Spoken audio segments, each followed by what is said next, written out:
he can be part of a contender. He can't be. His game is done. But the Rockets got rid of him after I think it was 10 games or a dozen games or whatever. Yeah. So what is he going to add to the Knicks? All he's going to do is take minutes away from players that need minutes to develop as players. Okay, well, I'm not saying that they need him. I'm just saying the way sometimes things works. Well, so it would be a horrible decision, and the fans wouldn't want to see him anyway. Well, I mean, the fans might like him, but the fans understand what is going on, and the 76ers for all those years kept telling us, trust the process, trust the process. Now they're one of the elite teams in the league. They just traded for Jimmy Butler. They have their big three. They're going after the Celtics as the team in the East.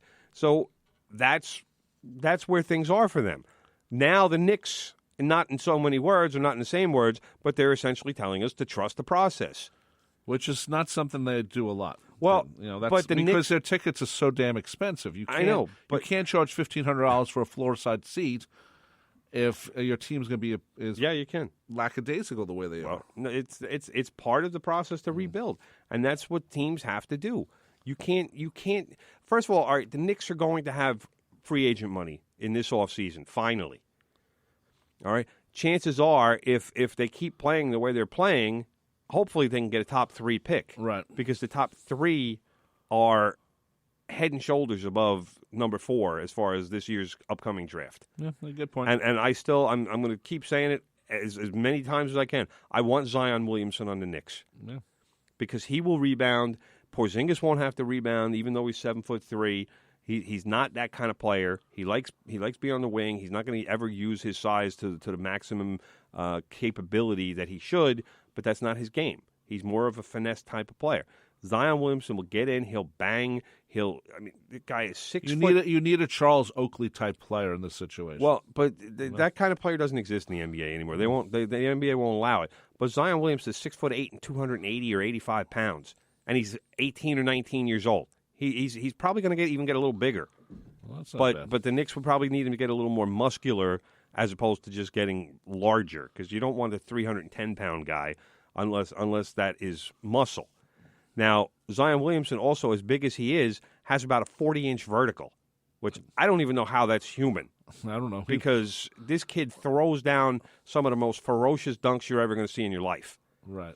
I want that guy on my team. I do and to put together a front line with Porzingis, Zion Williamson, and if you can get Kevin Durant, I mean, that would just be fantasy land. But if you land him as a free agent, then you have Kevin Knox and whoever the point guard is. The Knicks still need a point guard. They don't even have anybody on the team who's averaging 5 assists. But you need a point guard. And if Ntilikina can be that guy, he doesn't even have to shoot. That's true. He just has to pass the ball, make good plays, and play defense. He already plays the defense part. He just needs to learn how to run a team. Which I say that like it's nothing, but it's a big thing. That's true. We got to read this, brother. Don't forget about It's Saucy every Wednesday at 10 p.m. Student host DJ Steph transcends the new era of hip-hop and reggae with flavor and variety every week. Listen for interviews with students about NCC events, artists talking about their music, plus trending topics across social media today. That's It's Saucy every Wednesday at 10 p.m. right here on 90.3 WHPC, the voice of Nassau Community College. And, brother, I had some good marsala sauce yesterday, brother. That's good. Tasty. One thing we have to talk about is the Mets. Because another example of a bad owner. Because if they're seriously considering trading Noah Syndergaard, someone's got to go up to Jeffy Wilpon and just slap him across the face. You, brother. You should do it. I would love to. I nominate you.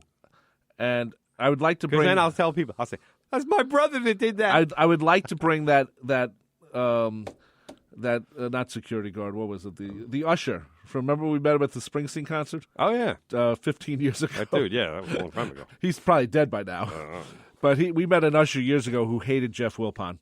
And he told us why. We won't go into the story now, but he hated Jeff Wilpon. And a lot of people hate Jeff Wilpon. And Jeff is the one who said, you know what? Noah Syndergaard, yeah, sure. What do you got? No. You don't, this. He answered that question as wrong as you could answer it. As wrong as possible. This is what you say if Noah Syndergaard is asked about by other teams. We love Noah Syndergaard. We need players like him on our team.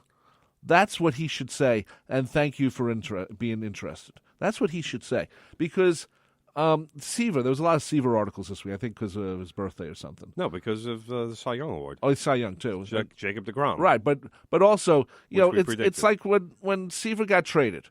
The Mets didn't get over for 4 or 5 years. Yeah, it was a bad trade. It was a bad trade. It destroyed the team. It took out the guts. M. Donald Grant just wanted to get rid of Seaver. He took the first decent offer he got, and it didn't work out at all. And you don't want to do that because, you know what? 2 years ago, the Mets were in the playoffs. So, this team has...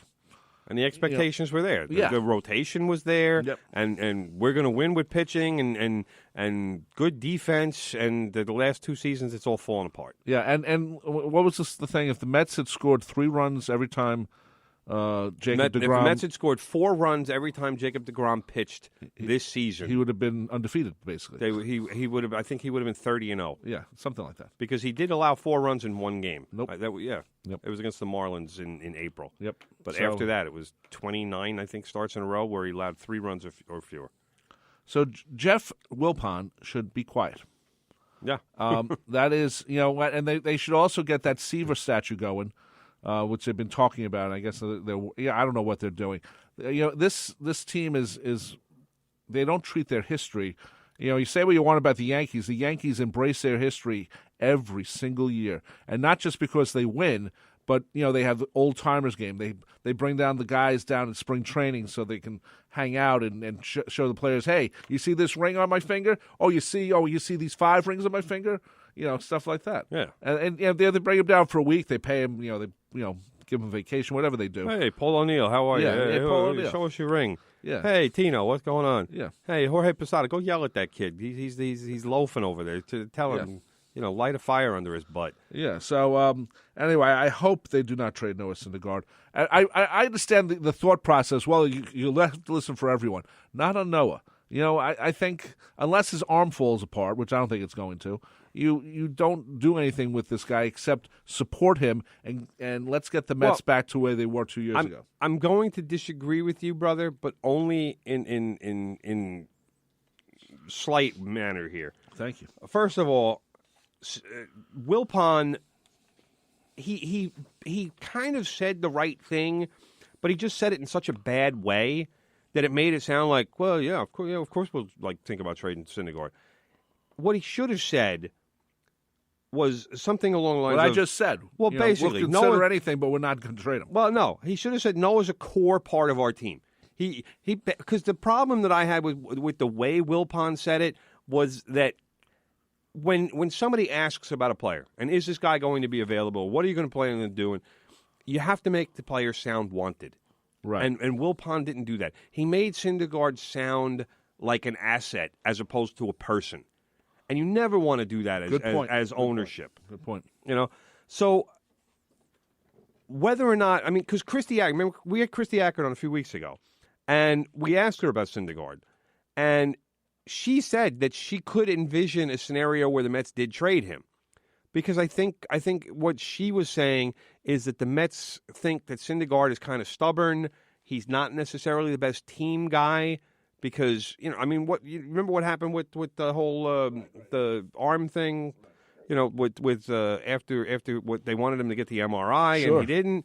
So I think that is still weighing on management. So I could see them if they would have to get blown away by an offer though, and that's what Wilpon should have said. A core guy of our team.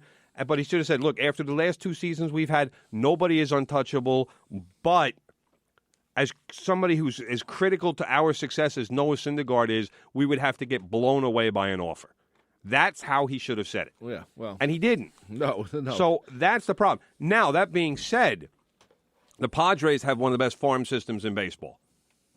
Right. But them acquiring Syndergaard is putting them... They're basically time frame-wise, because you have to look at baseball in time frames. Time frames... The Padres want to be where the Mets are in the same time frame period. So if you give them Syndergaard now you're kind of pushing your time frame back a year because now you have to wait for these guys to develop. So are you going to sign DeGrom to a long-term deal? It seems to be where things are going, is that the Mets want to discuss long-term and get DeGrom locked up. Well, if you're going to do that, then you probably should do the same thing with Syndergaard. And Wheeler is as a free agent after this season. Right. Are the Mets going to make a commitment to him before the season starts based on the last two-thirds of last season where he was almost as untouchable as DeGrom was? Yeah. Or are they going to let him pitch another season and see if last season was for real? If they do that, they're not going to have bargaining power. No, they won't. And then who knows what happens there. Quickly, brother, the Yankees, Hal Steinbrenner, who seems like a decent guy. He's an intelligent owner. I'll give him that. He doesn't have a whole lot of personality, but he knows what to say, how to say it. If I was to meet Hal Steinbrenner, I'd say, hey, Hal, tell me about your flying the plane, because he seems to love that the most, where he's away from everything. He does. Anyway, he was asked about Manny Machado, which I don't think the Yankees should get. I don't think they need him. I don't think they need him. I don't think the Mets need him either. I wouldn't hire him. I wouldn't sign him. Let's put it that way. He's that comment. The comment about not being a hustle kind of player has hurt him. It's hurt his perception. Him stepping on the ankle of Jesus Aguilar, the Brewers' first baseman, right. That also hurt him. So it's not a good look going into free agency. But Hal Steinbrenner said that they would ask if they would sit down if they're going to pursue Manny Machado, that they would sit down with him and talk to him about those plays, about the comments that he made about hustling, and he said his exact quote was, "That ain't going to sell where we play baseball." That's a great line. New York fans we're want running hustle. out. We're running out of time. Last week, Tim predicted Miguel Andujar would get screwed, and guess what happened? On the Rookie of the Year award, yes, and Shohei Ohtani wound up winning the AL Rookie of the Year.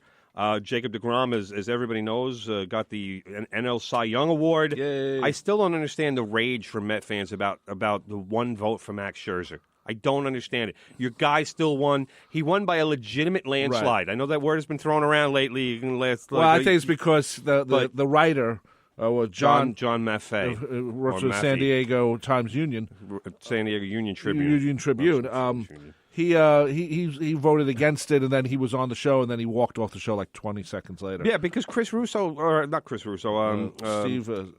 Steve Summers just completely botched that interview. Yeah, the worst job. And I love Steve Summers. I like him too, but he did a terrible job with that interview. Yes, awful.